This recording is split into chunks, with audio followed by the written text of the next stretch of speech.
kolanda yango. Le bongo penza. Et puis ba cadeau pamba ezali wana bozala pe mayele. Ba fiancé mingi pe tomoni ba cadeau zuyo ale ba zongisa ba cadeau nyonso napesaki yo. Pesa onyo nanga. Yes. Zongisa onyo nanga. Onyo na yo yango yo. Yango na zongisa. Parce que ça fiançailles. Mais oui, bon. La zongisa yango. Natana fiançailles. Pour la fiancé mingi tomoni ga. Oto zo ba fiançailles. Yes. Na pesa ke onyo ngaite. Yes. Siko makambo simi na ngata o pesa nga panda pozo kwa take so ataka zongisa onyo. Na zongisa yango. Na zongisa yango ndazuka no kuluka mususu pesa onyo na yo. Po batata ba fiancé da tata mingi na moni na tango oyo. Bakopesa cadeau na mwasi. Oyoka ale. Liputa wax so zongisa ba cadeau na ngana pesi. Ou bien akopesa yo cadeau. Akopesa oyaka uzo. Okosongote. Ebo nga makambo za ko salela yo. Zongisa. Zongisa po ngani so salela. Nini ngoyo salela yo. Onyo so balambila yo makambo nyo so na. Bongo na sala ngamo fele. Chopo baliaka mo eleki. Mengazi puta la pesa kio. Nyonso wana ozana ola tete zongisa yango. Zongisa na combien de fois oliaki ba biloko wana combien de fois ozwa osala ki nyonso wana donc pe okoso yango te. Donc osala mayele bande kuna ngai. Pour ba fiancé ya mikolo yo ta mikolo so eza na problème. Akopesa cadeau batu bis mikili nyonso ba koyeba ngam na sombela ki yango là on a pesa ki yango. Si eza ba fiançailles. Eza fiançailles mais eza bien te. La bouche de l'instant so bon. Les places wana la pesa ki no verset biblique ya dina 1 Thessalonike n'est-ce pas? Soko sombeli mwasi na batu ba koyeba ka ki yo sombela ke oloba na batu ki ngam na sombele. Les places wana mama aina pesa yo verset dina Thessalonike n'est-ce pas? Na lobaki nini? Na Thessalonike na utiko pesa yo. Mobali fala ki sa responsabilité na ye. Cause no si yakutuba wana. Elingo ba soki yo mwasi o mwenje yo mobali o ta pesa nga eloko na ta fiançailles. Car tu non se savait pas dans quel pays ça y est qui déjà télé misaka ngai. Eza ja ko funda to mobali pe niveau ya maturité ya responsabilité eza na se e kokate. E koza la petite abo obala ki wana azana mwa mulangi na ye. Ya bie bino na ndako atiki bino na nzala. Na nzala ekuta biere wana nde ko bino ni sibolia na ndako me yake ko numbela ngo yemo. Banda boyo ki na yete mai le impression za pe ko kotela batata te ba mibali présenter na place oyo te. Na za pe ko kotela ba mama te. Mais na za ko mona ete c'est comme si prudence moi si faza na vie na tango ya fiançailles c'est comme si eza un peu mingi. Mobali so faza na de prudence ka ko ikozwa.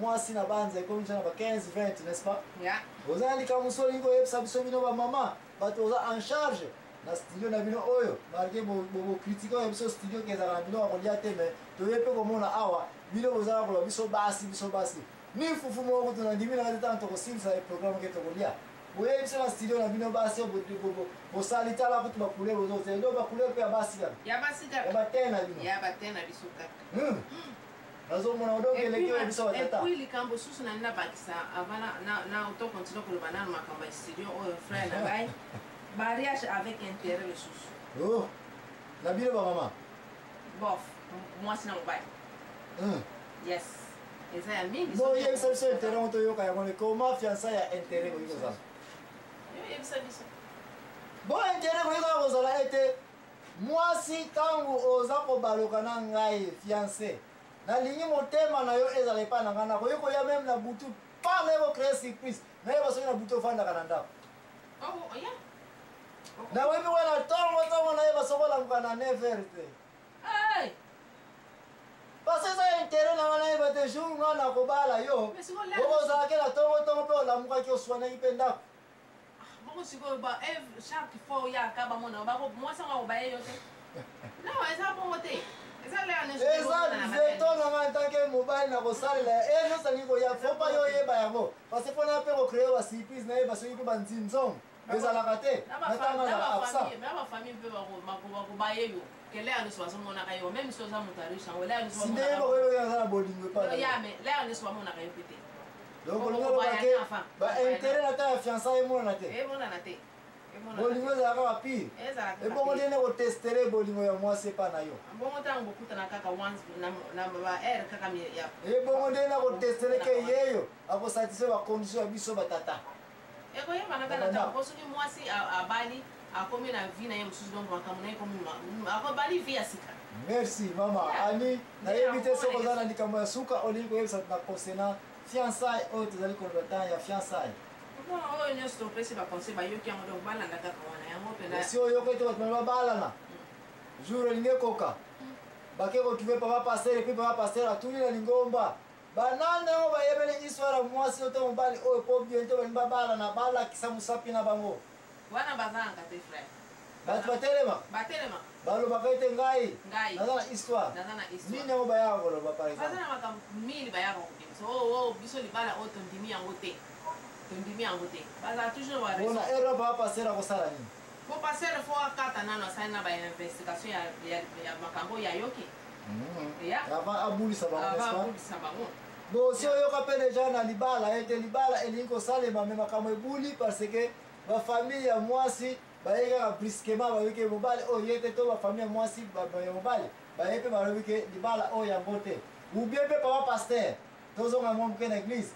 alobi ete bo nga nasali baenquête namoni ete yo mobali oyo kote outaka pete na chikapa kuna ozalaka deja na mwasi eke fiançaille oyo ifo toboma yango et puis babomi yango mpe esalemi mpe bon siko mwasi siko réaction ekozala ndenge nini na ntango oyo deja ozalaki na bapréparation na yo ya libala en tout cas balobaka ina pas de fumée sans feu donc fo oyo olanda ovérifie oyino soki bomoni yango mpena eza eza pena bakambo balobi eza ya solo nde oluki wana eza mofiance na po lobilobi ya kosongela mama ya bana ye epe yo otiki mwasi nokonokela kobala koso wana eza lisumu te ozomema donc elingi akoloba ete fiançaille ezala na garantie te meme na minute ya suka meme en pleine voile ekoki kobula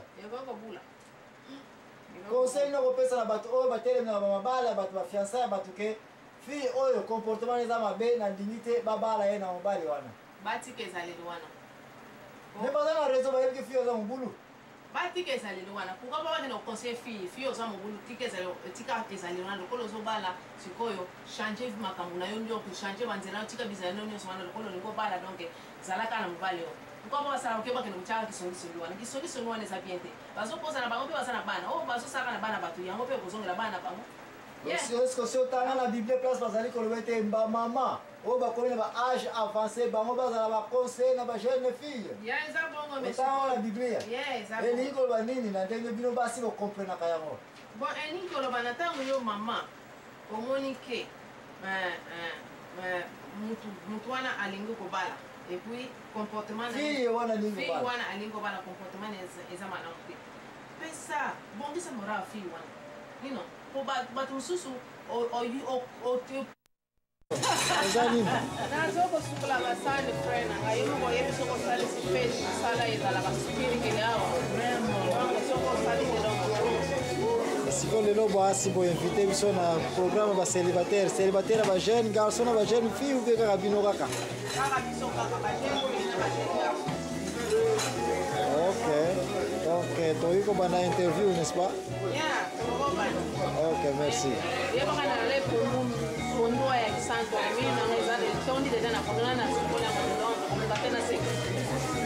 ok merci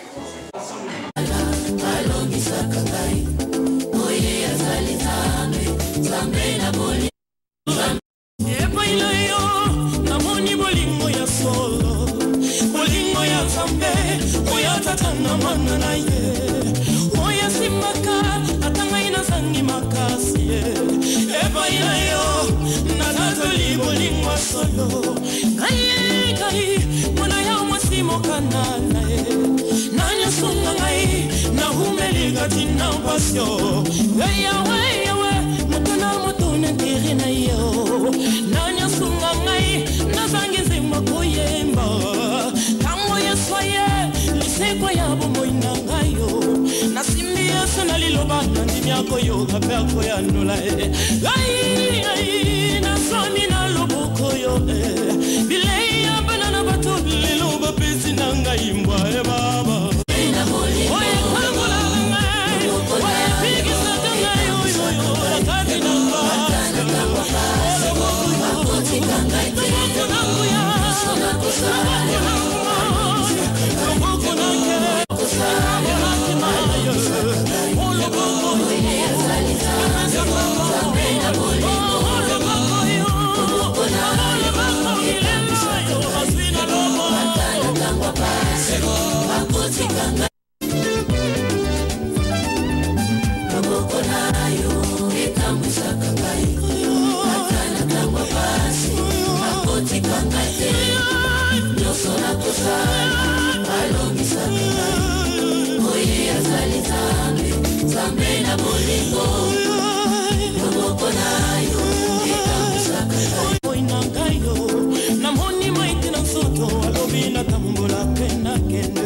Hey, na swami na loboko yo, oye tika kate babeli basonga na